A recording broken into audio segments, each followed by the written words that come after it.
আসসালামু আলাইকুম। শুভ সকাল সকলকে। দেখুন মহাখালী রাস্তার পরিস্থিতি।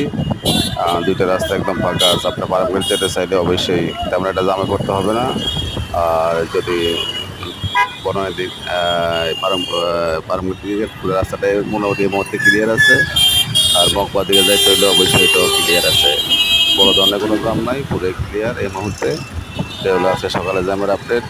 প্রতিদিনের আপডেট পেতে হলে অবশ্যই আমার চ্যানেলটা সাবস্ক্রাইব করুন। সাবস্ক্রাইব করে আমার পাশে থাকুন পরবর্তী আপডেটের জন্য। সবাইকে ধন্যবাদ।